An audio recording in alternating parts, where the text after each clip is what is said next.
আপনার জীবনে অর্ধাঙ্গিনীর ভূমিকা কি হতে পারে? আপনি বলবেন সেরকমই যেমন আমার জীবনে রুক্মিণীর ভূমিকা। এটা সত্যি, কিন্তু এটাও সত্যি কথা যে আমার আর রুক্মিণীর এই সম্পর্ক তাকে আরো গভীর করার জন্য অত্যন্ত প্রয়োজনীয় হলো আমরা প্রথমে বন্ধু হই। একজন ভালো স্বামী বা স্ত্রী হবার প্রথম পদক্ষেপ বন্ধুত্ব, অর্থাৎ সখা প্রেম। যতক্ষণ না এক স্বামী স্ত্রী নিজেদের সম্পর্কে বন্ধুত্বের মাহাত্ম্য বুঝতে পারবেন না, ততক্ষণ এই সম্পর্ক যেন অপূর্ণ থেকে যাবে। আর তারপর এই সম্পর্কে জন্ম নেয় সেই অনুভূতি, যেমন অধিকার, যেমন অভিমান। এই দুই ভাবনা যা এই সম্পর্ক ভাঙার প্রথম পদক্ষেপ হয়ে থাকে। সেই জন্য নিজের দাম্পত্য জীবনে অধিকার ফলানোর আগে নিজেকে জিজ্ঞাসা করুন, আপনি কি আপনার জীবনসঙ্গীর সব থেকে ভালো সখা হতে পেরেছেন? সম্পর্ক আরো উন্নত হবে। রাধা রাধা। বিবাহ। একজন নারীর জীবনে বিবাহের গুরুত্ব কতটা? আসুন আমরা কথা বলি রুক্মিণীকে নিয়ে। একজন নারী যিনি পবিত্র মানসিকতা নিয়ে কাউকে ভালোবেসেছেন, তাকে বিয়ে করতে চেয়েছেন। এবার বিয়ে মানে কাউকে পাওয়া, মানে কারোর হাত ধরে আগামী সমস্ত জীবন তার সাথে কাটিয়ে দেওয়া। এবার আমার হাত ধরে রুক্মিণী বিয়ে সুখ তো নিশ্চয়ই পেয়েছে, কিন্তু ওর এই প্রেমের যাত্রা এর অন্ত হলো না, বরং তা শুরু হলো। এবার রুক্মিণীর জীবনে সেই অধ্যায় শুরু হয়ে গেছে, যেখানে ওকে সেই মানুষকে বুঝতে হবে যার হাত ধরে সমস্ত জীবন অতিবাহিত করার সিদ্ধান্ত নিয়েছে সে। এবার এরকম একটা সময় প্রত্যেকের জীবনে এসে থাকে। প্রত্যেকের মানে আপনারও। আপনার জীবনেও এমন এক সময় আসবে, তার জন্য তৈরি থাকুন। নিজের মনে যা যা বিকার আছে তা কোথাও ত্যাগ করে আসুন, আর পরিশুদ্ধ ভালোবাসা দিয়ে, পবিত্র মন দিয়ে নিজের জীবন সাথীকে বোঝার চেষ্টা করুন, কোনো আশা না রেখে। যদি এরকম করতে পারেন তবেই কঠিন পরীক্ষায় উত্তীর্ণ হবেন, নয়তো নয়। রাধা রাধা। অনেকে আমাকে অনেকবার জিজ্ঞেস করেছেন যে কানাই, রুক্মিণী হলো তোমার অর্ধাঙ্গিনী, তাহলে কেন ওর এই যাত্রা এত কঠিন হলো? কেন তোমার এই অগাধ অখণ্ড ভালোবাসা পাওয়ার জন্য ওকে এত কঠিন পরীক্ষার সম্মুখীন হতে হলো? আসুন আমি আপনাকে একটা কথা বোঝাই। অগাধ অখণ্ড ভালোবাসার এই পথ তা তো কঠিনই হবে। এবার এরকমই এক যাত্রা করতে হয়েছে রুক্মিণীকে, পরিশুদ্ধ ভালোবাসা বুঝতে পারার যাত্রা। এমন ভালোবাসা যা কিনা ক্রোধ, ভয়, মোহ, অধিকার, অহংকার, হিংসা এই সমস্ত বিকারের ঊর্ধ্বে। এবার এই যাত্রায় ওকে সাহায্য করবে রাধা। আর শুধু তাই নয়, আমি আপনাকে বলি, সংসারের প্রত্যেক নারী এই যাত্রা করে থাকেন। এবার যে নারী এই যাত্রার শেষ পর্যন্ত পৌঁছতে পারেন, তিনি এক উচ্চ স্তরে পৌঁছে যেতে পারেন, যেখানে তাকে বলা হয় অর্ধাঙ্গিনী। রাধা রাধা। সমস্যা। এবারে বলুন, সমস্যা কার জীবনে নেই? প্রত্যেকের জীবনে সমস্যা থাকেই। হ্যাঁ ঠিক আছে, জীবন আছে যখন, তখন সময়ের সাথে সমস্যাও আসবে, কিন্তু প্রত্যেক সমস্যাই কি সময়ই নিয়ে আসে? না, আপনি সমস্ত সমস্যার দায় সময়কে দিতে পারেন না। বেশিরভাগ সমস্যা তো এমন হয়ে থাকে যাদের আমরা নিজেরাই ডেকে আনি। হে সমস্যা, এসো, আমি তোমার জন্য অপেক্ষা করছি। কিভাবে? এবার এটা নির্ভর করছে আপনার হ্যাঁ বা না এর ওপরে। বেশিরভাগ সমস্যাই এই জন্য আসে যেহেতু আমরা বারবার হ্যাঁ বলতে থাকি, আর বেশিরভাগ সমস্যা এই জন্যই আসে যেহেতু আমরা সঠিক সময় না বলতে পারি না। সেই জন্য না ভেবেচিন্তে কোনো কথা বা কোনো প্রস্তাবের সমর্থন করলে তা আপনাকে খুব বড় বিপদে ফেলে দিতে পারে। সেইখানেই কখনো না না বলতে পারা তা আপনাকে তার থেকেও বড় বিপদে ফেলে দিতে পারে। তাই মনে রাখবেন, এই অত্যন্ত জরুরি শিক্ষা। সব সময় খুব ভেবে চিন্তেই হ্যাঁ বলবেন আর দৃঢ়তার সাথে না বলবেন। আর বিশ্বাস করুন, আপনার জীবন অত্যন্ত সুখময় হয়ে যাবে। তাহলে আসুন আমার সাথে ভালোবেসে বলুন, রাধা রাধা। সাফল্য, সাফল্য এই পৃথিবীতে কে না পেতে চান? প্রত্যেক মানুষ চান যেন সাফল্য নিজে এসে তার কাছে ধরা দেয়। এবার সাফল্য তাদের কাছে এসে ধরা দেয় যারা নিজের পা ধরাতলে রেখে চলেন, যারা স্বপ্নের জগতে বিচরণ না করে বাস্তবের মাটিতে পা রেখে চলেন এবং তাও দৃঢ়তার সাথে। সাফল্য তারা পান না যারা বাড়িতে বসে বসে শুধু স্বপ্ন দেখেন। সাফল্য নিজে থেকে তাদের কাছেই আসে যারা নিরন্তর চেষ্টা করেন, যারা পরিশ্রম করেন আর নিজের এই জীবনকে অন্যের কাছে সফল করে দেখান। তাহলে সিদ্ধান্ত হলো আপনার। সফল সবাই হতে চান, স্বপ্ন সবাই সার্থক করতে চান। স্বপ্ন তখনই সার্থক হয় যখন পরিশ্রম করবেন, আর সাফল্য তখনই আপনার সাথে থাকবে যতক্ষণ আপনি বিনম্র থাকবেন। তাহলে আসুন আমার সাথে ভালোবেসে বলুন, রাধা রাধা। এই পুষ্প দেখতে পাচ্ছেন আপনি? কি সুন্দর এই পুষ্প। সবাই চায় এরকম কোনো এক পুষ্প সে নিজের করে নেবে, নিজের কাছে রাখবে। এবার ভাবুন, এই পুষ্প যে সম্মান পায় তা কিসের জন্য পায়? শুধু কি তাকে সুন্দর দেখতে বলে? আসুন আপনাকে একটা কথা বোঝাই। এই ফুল যখন গাছে থাকে তখন এই রূপ আমাদের আকর্ষণ করে। এই ফুল দিয়ে যদি আপনি মালা বানান, কোনো মূর্তিতে দেন, তাহলে তা সম্মানের নিদর্শন হয়। এবার এই ফুলই যদি আপনি বিছানাতে ছড়িয়ে দেন, তাহলে সেই দৃশ্য দেখে সেই সুবাসে আপনার মন পুলকিত হয়ে ওঠে। কিন্তু ভাবুন, এই পুষ্পই যদি আপনি চিতায় সাজান, তাহলে এই পুষ্পকে আর কেউ সম্মান করে না। একই রকম কথা, সেই একই পুষ্প এক পরিস্থিতিতে সম্মান পাচ্ছে, এক পরিস্থিতিতে নয়। কেন? কারণ এতেই লুকিয়ে রয়েছে একটা গুরুত্বপূর্ণ শিক্ষা। এর সারমর্ম হলো এটাই যে এই সম্মান ব্যক্তি বা বস্তুকে করা হয় না, সম্মান করা হয় সময় এবং পরিস্থিতিকে। এবার এই যে সময়, তা কখনোই আমাদের বশে থাকে না। আমাদের বশে থাকে পরিস্থিতি। আমাদের পরিস্থিতি কেমন হবে তার সিদ্ধান্ত স্বয়ং আমরাই নিই। আর যেরকম আমাদের পরিস্থিতি হবে সেরকমই আমাদের সম্মান করা হবে। তাহলে আসুন আমার সাথে ভালোবেসে বলুন, রাধা রাধা। আপনি কখনো কোনো ঝর্ণার ধারে বসে থাকুন আর সেই ধ্বনি শুনতে থাকুন। আহা হা হা, সেই ধ্বনি মনকে শান্ত করে দেয়, আমাদের মধ্যে এক আনন্দের সঞ্চার করে। একেই আমি বলি নৈসর্গিক সঙ্গীত। কখনো ভেবে দেখেছেন এই সঙ্গীত উৎপন্ন করার জন্য জলকে কত পরিশ্রম করতে হয়, কি না করতে হয়?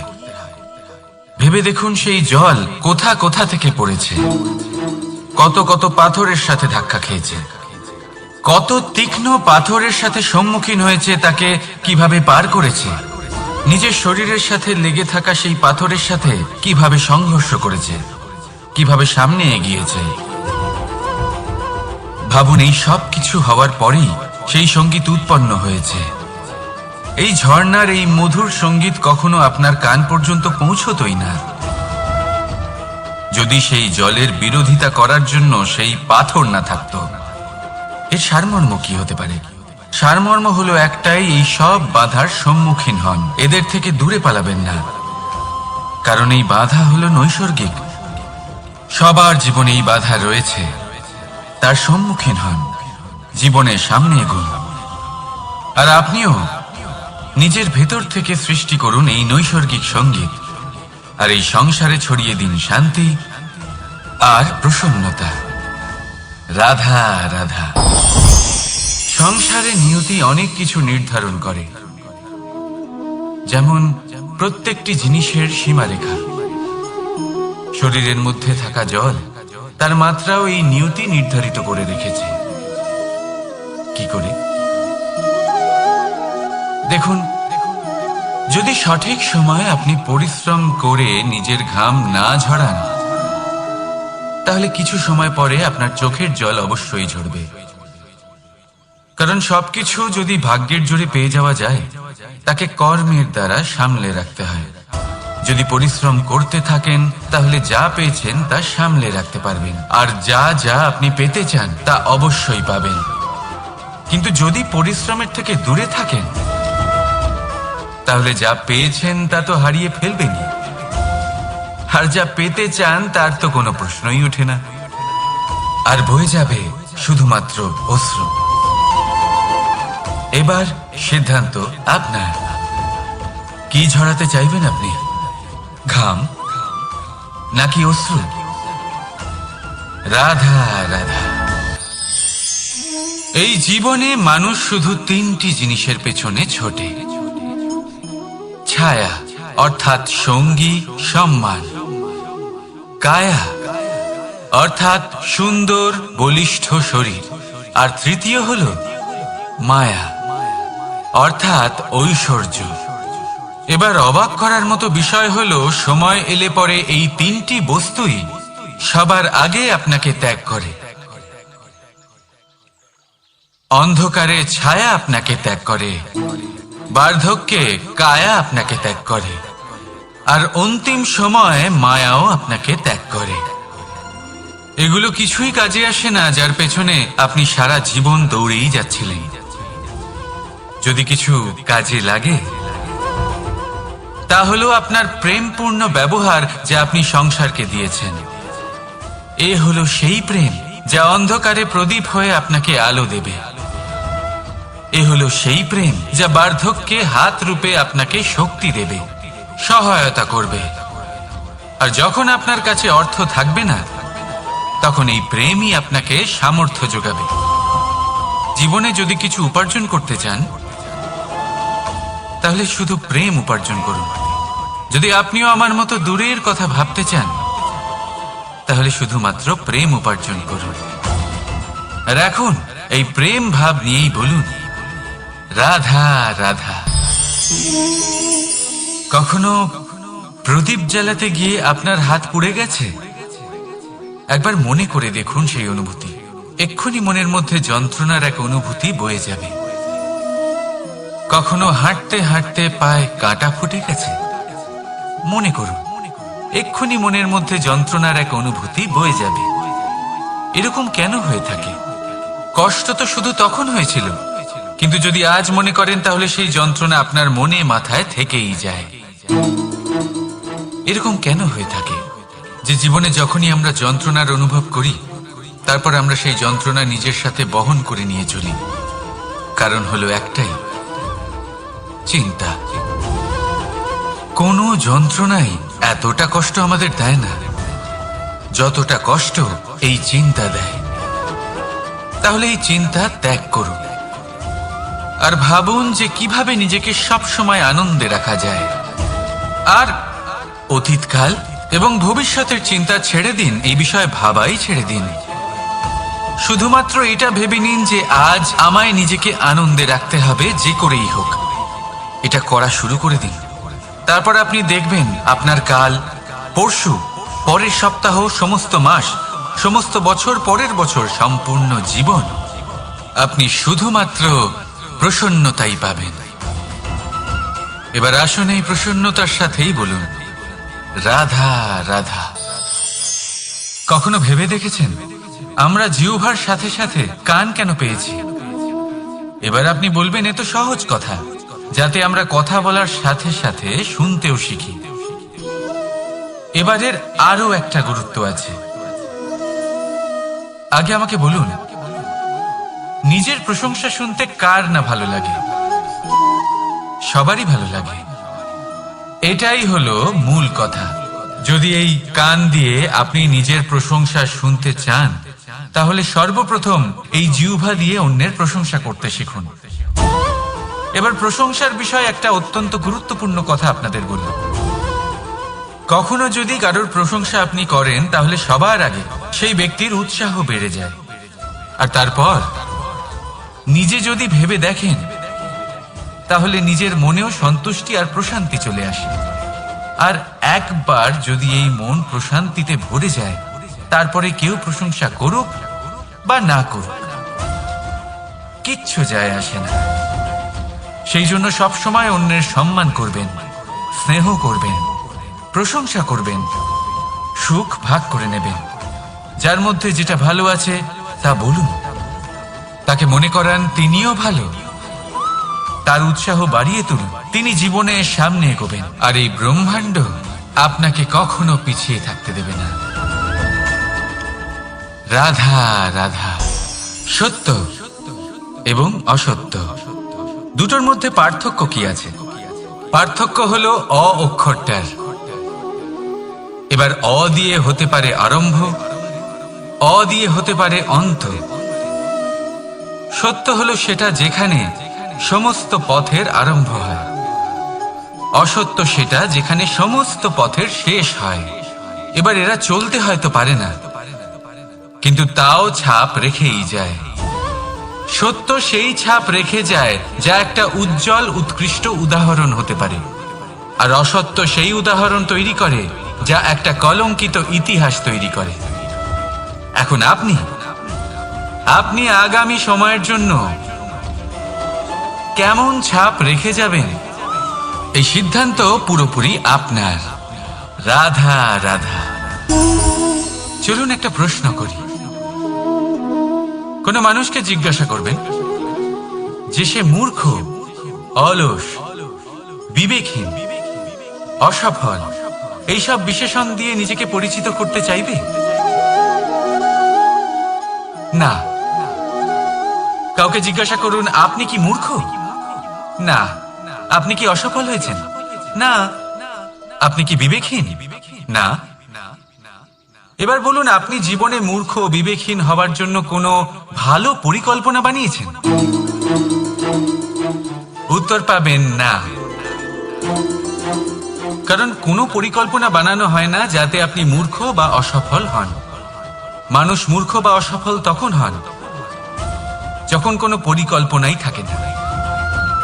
দেখুন, একটাই ছোট জীবন, তাকে স্থির করুন যাতে অনেক বেশি সংখ্যক মানুষকে আপনি জুড়ে রাখতে পারেন, অনেক বেশি শান্তি পেতে পারেন, অধিকতর সাফল্য লাভ করতে পারেন, বেশিরভাগ মানুষের পথপ্রদর্শক হয়ে তাদের মঙ্গল করতে পারেন। অসফল হয়ে বাড়িতে বসে থাকার চেয়ে ভালো হলো যে আপনি একটা পরিকল্পনা করে অসফল হন, কারণ তখন আপনার কাছে আরো একটা বিকল্প থাকবে, একটা নতুন পরিকল্পনা বানানো, তাকে সার্থক করা।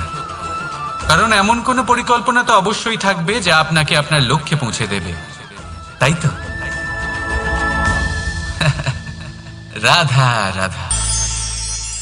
সূর্য কারোর জন্য হলেন শক্তিদাতা ঈশ্বর, আবার কোনো প্যাঁচার জন্য হলো চোখ বন্ধ করে দেওয়ার মতো তীব্র আলো। নদী কারোর জন্য হলো তৃষ্ণা মেটানোর স্রোত, আবার কারোর জন্য বন্যারূপী বিনাশকারী আশঙ্কা। সাগর কারোর জন্য হলো নোনা জলের ভান্ডার, আবার কারোর জন্য অগন্তি প্রাণী জগতের সম্ভার। প্রশ্ন হলো প্রত্যেক ব্যক্তির জন্য প্রত্যেক অনুভূতি বা বস্তুর সারমর্ম আলাদা কেন হয়ে থাকে?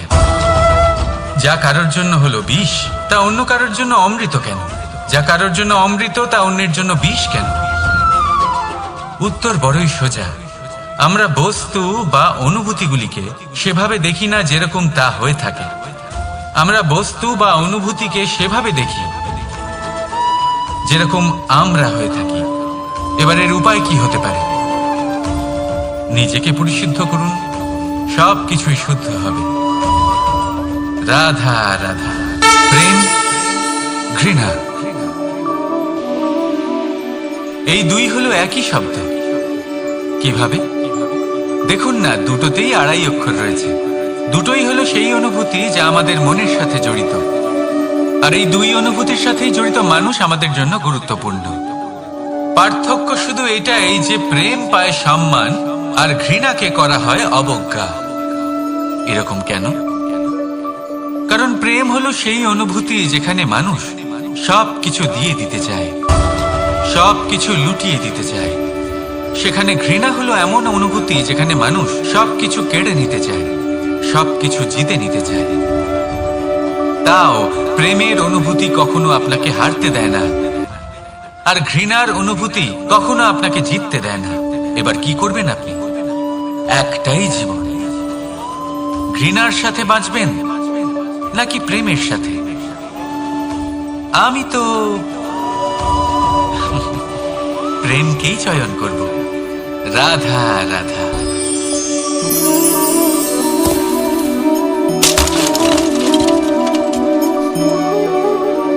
এ কি হলো? আমি আঘাত পেতেই এটা হাত থেকে পড়ে গেল কেন, ভেঙে গেল কেন? এবার আপনি বলবেন এরকমই তো হয়ে থাকে এই জীবনে, এই সংসারে। আঘাত লাগার পরে আমাদের হাতে যা থাকে তা পড়ে যায়, যা তৈরি হয় তা ভেঙেও যায়। কিন্তু এটা কি সত্যি?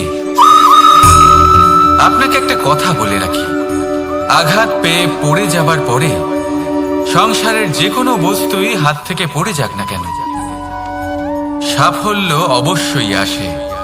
যতই খারাপভাবে আপনি পড়ে যান, আপনি আঘাত পান, ভবিষ্যৎ অবশ্যই ভালো হবে। কারণ এই আঘাত, অসফলতা, এই অসুবিধা, এগুলো আমাদের এমন ভাবে পরিশুদ্ধ করে যেমন আগুন সোনাকে করে থাকে। সেজন্য জীবনে শুধু সামনে এগোতে থাকুন, দৃঢ়তার সাথে এগোতে থাকুন, আর কখনো আঘাত পেয়ে পড়ে যেতে ভয় পাবেন না। কারণ এটা আসন্ন সাফল্যের সংকেত। আর সাফল্য তখনই আসবে যখন আপনি পড়ে যাবেন, যখন আপনি আবার উঠে দাঁড়াবেন এবং আপনি আবার জীবনের সামনে এগোতে থাকবেন। রাধা রাধা।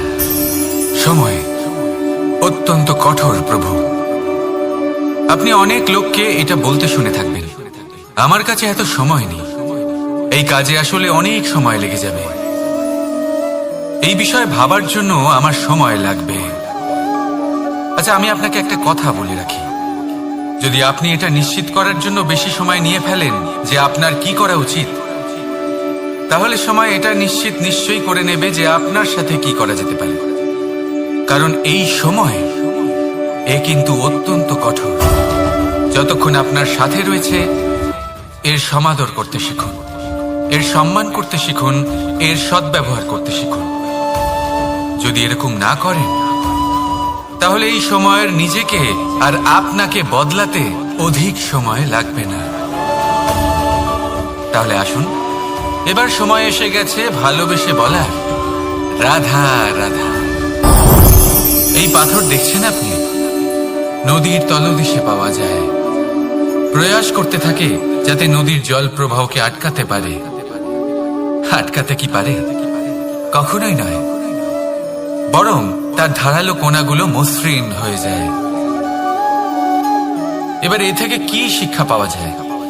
এর থেকে এটাই শিক্ষা পাওয়া যায় যে ব্যক্তি দৃঢ়তার সাথে জীবনে শুধু আগে এগোতে থাকেন না থেমে, তিনি না শুধু নিজের লক্ষ্য প্রাপ্তি করতে পারেন, বরং নিজের পথের সমস্ত বাধার অস্তিত্বই পাল্টে দিতে পারেন।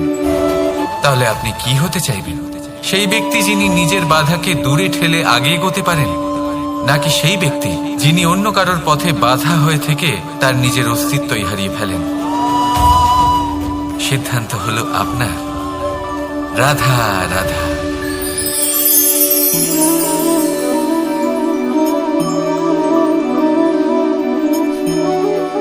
এই শুকনো পাতা দেখতে পাচ্ছেন? এটা কখনো গাছের ডালে ছিল, সবুজ তরতাজা, বৃক্ষকে পুষ্টি দান করত। কিন্তু যেই এটা শুকিয়ে গেল, যেই ও পুষ্টি সরবরাহ করা বন্ধ করে দিল, ওকে ফেলে দেওয়া হলো। এবার আপনি বলবেন এটাই তো হলো সত্যি, এটাই তো হলো সংসারের তিক্ত সত্যি। এই সংসার ততক্ষণ পর্যন্তই আপনাকে নিজের সাথে রাখবে যতক্ষণ আপনি নিজেকে উপযুক্ত বানিয়ে রাখতে পারবেন।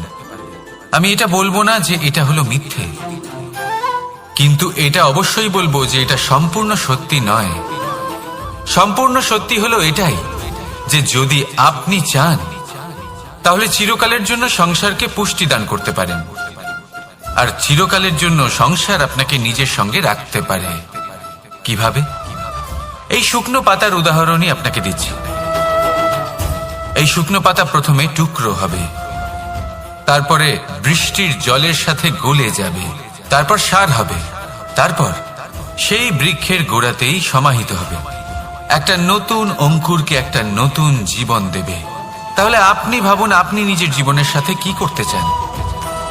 যদি কখনো আপনি পড়ে যান, অসফল হয়ে থাকেন, তাহলে আপনি কি এই উৎসাহ হারিয়ে ফেলবেন, নাকি আবার উঠে দাঁড়াবেন আর আবার এক নতুন সংসারের রচনা করবেন? সিদ্ধান্ত আপনার। রাধা রাধা।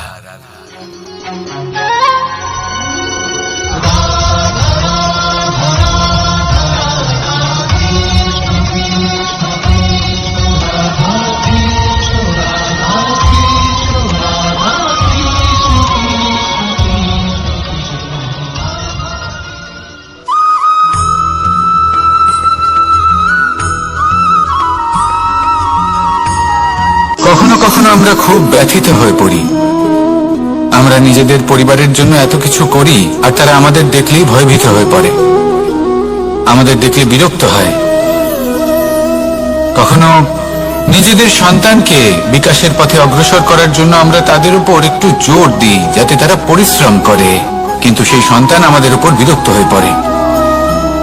কখনো সন্তানকে সঠিক শিক্ষা দেওয়ার জন্য আমরা তাদের কিছু সীমা নির্ধারিত করি, তখন সেই সন্তানের চোখে নিজেদের জন্য আমরা ঘৃণা দেখতে পাই।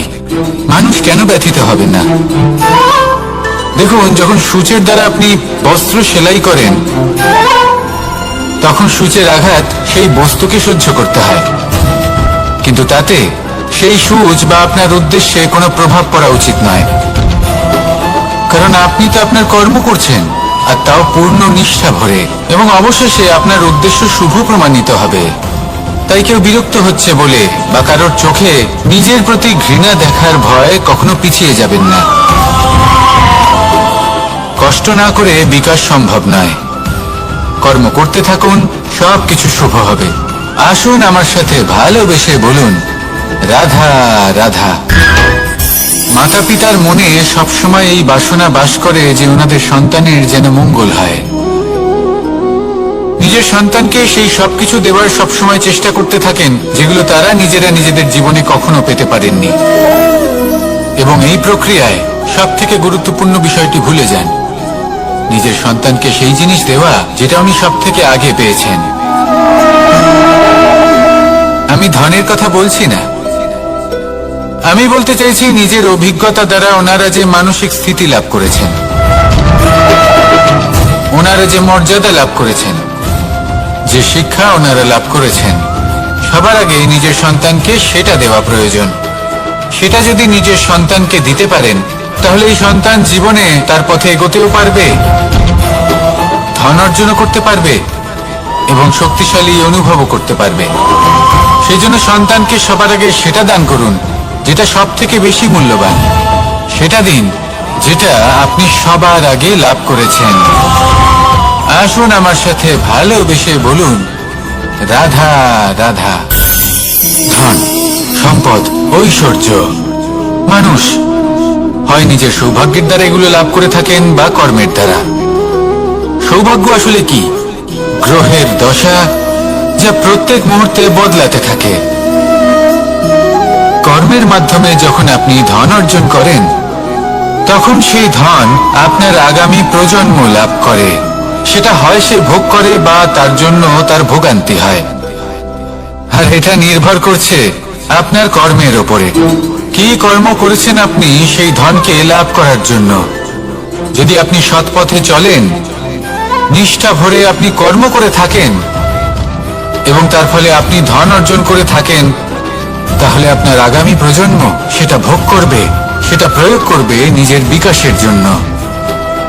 কিন্তু যদি আপনি কুকর্ম করে থাকেন, কোন রকম ছলনা করে থাকেন এই ধন লাভ করার জন্য, তাহলে 100% আপনার আগামী প্রজন্মকে এর জন্য ভুগতেই হবে।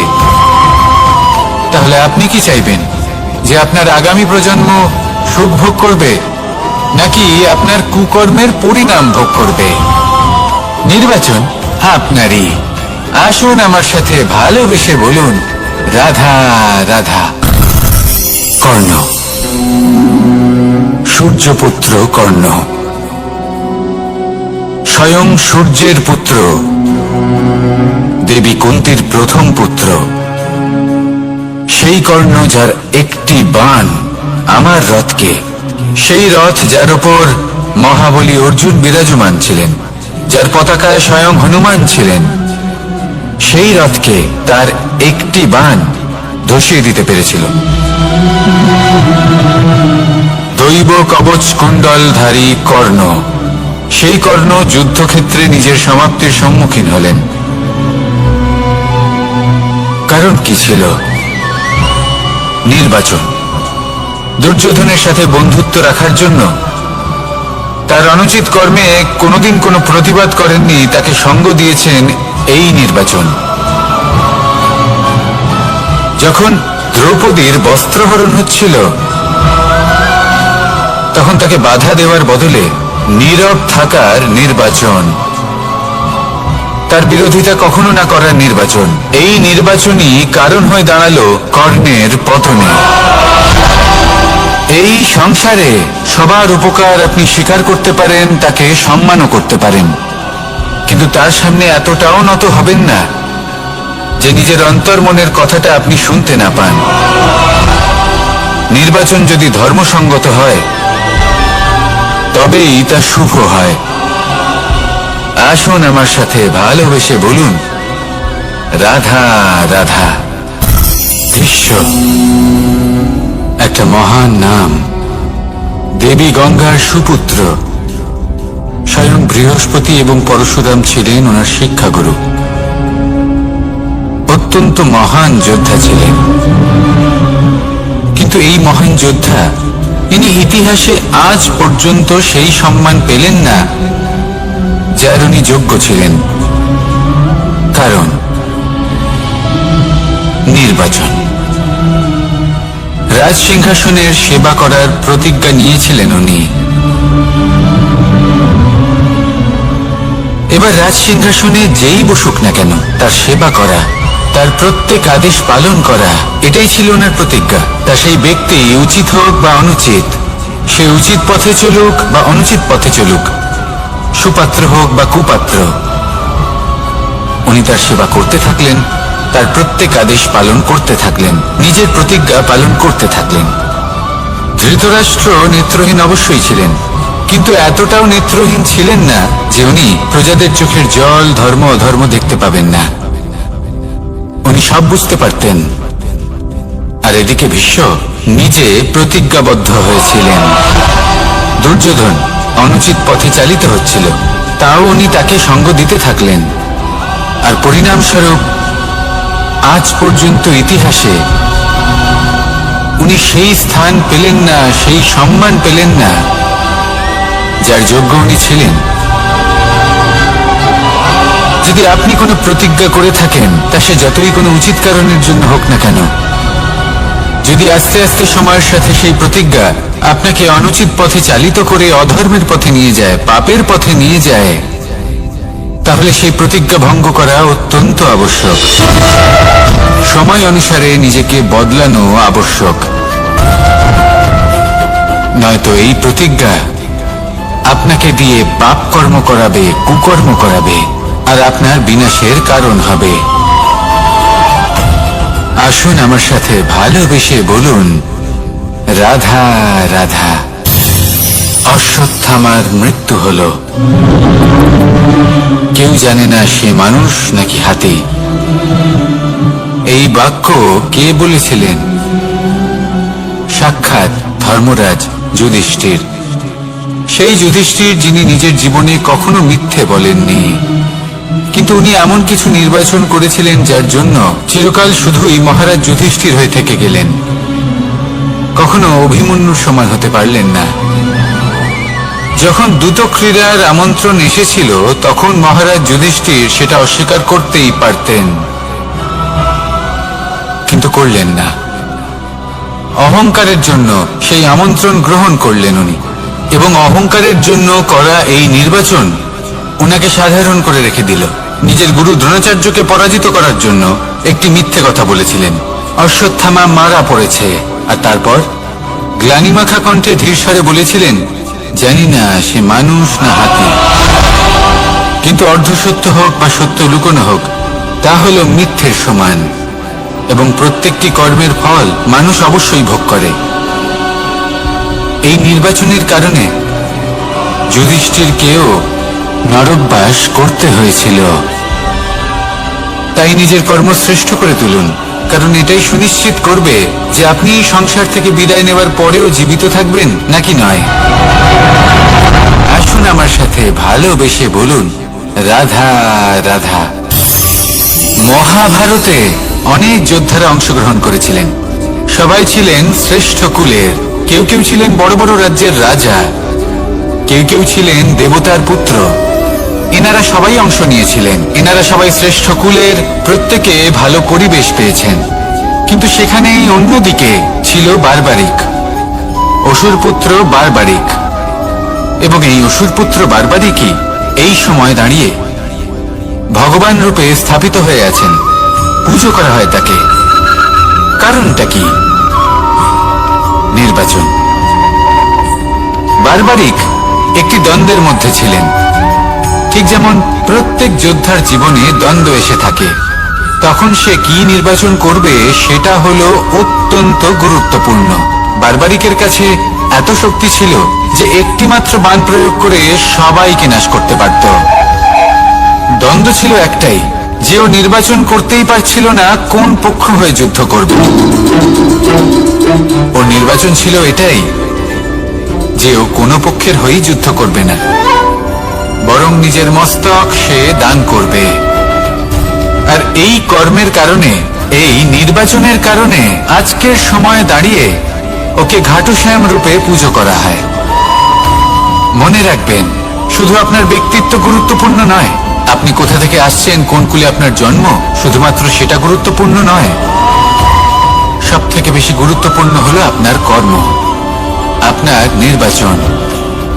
আসুন আমার সাথে ভালোবেসে বলুন, রাধা রাধা। যখন আমরা মৌন থাকি তখন আমরা কতটা শক্তি ব্যয় করি, বিন্দুমাত্র নয়। সেখানেই যখন আমরা রুষ্ট হই তখন আমরা কতটা শক্তি ব্যয় করি। আমাদের রক্ত গরম হয়ে ওঠে, চোখ থেকে যেন অগ্নি বর্ষা হয়, আমরা চিৎকার করতে থাকি, জোরে কথা বলি, কখনো কখনো আমরা অনুচিত কর্ম করে বসি। সবকিছুই ক্রোধের বশে করি। এবার এই ক্রোধকে মৌনতায় পরিণত করতে হবে। এই কাজটা চোখে দেখা যায় না, এই কাজ সরল নয়, এই কাজ হলো অত্যন্ত কঠিন, এবং এই কাজই শ্রেষ্ঠ। সেই ব্যক্তি শক্তিশালী নন যিনি কথায় কথায় ক্রুদ্ধ হয়ে যান, কথায় কথায় যিনি আক্রমণ করেন। আজ্ঞে না, সব থেকে বেশি শক্তিশালী ব্যক্তি হলেন তিনি যিনি নিজের ক্রোধকে মৌনতায় পরিবর্তন করতে পারেন, যিনি শান্ত মনে পরিস্থিতিকে বোঝেন, তার আকলন করেন, আর তারপর বিবেকের দ্বারা সিদ্ধান্ত নেন। তিনি হলেন সব থেকে শক্তিশালী ব্যক্তি। তাহলে সেই ব্যক্তি হয়ে উঠুন আর আমার সাথে ভালোবেসে বলুন, রাধা রাধা। জীবনে যখন আমরা কোনো পরিস্থিতির সম্মুখীন হই তখন আমাদের সামনে দুটো পথ থাকে। তাদের মধ্যে কোনো একটা নির্বাচন আমাদের করে নিতে হবে, এই মনে করে নিতে হবে। নির্বাচন এই সংসারের সব থেকে গুরুত্বপূর্ণ বিষয়। একটা নির্বাচন আপনার বর্তমান বদলে দিতে পারে, আপনার ভবিষ্যৎ বদলাতে পারে, আগামী প্রজন্মের জন্য ইতিহাস রচনা করতে পারে। একটা নির্বাচন। এবার দেখুন, যে পরিস্থিতি আপনার সামনে আছে, আপনাকে সেই পরিস্থিতির সম্মুখীন হতেই হবে, সেই কষ্ট সহ্য করতেই হবে, সেই মতোই কাজ করতে হবে। শুধু এই বিষয়টা নির্বাচন করতে হবে যে এই পরিস্থিতির সম্মুখীন হওয়ার সময় আমি কি দুর্বল হয়ে থাকব নাকি আমি শক্তিশালী হয়ে থাকব। এই নির্বাচন এই মনের মধ্যে করতে হবে। আর এই নির্বাচন হলো সব থেকে বেশি গুরুত্বপূর্ণ নির্বাচন।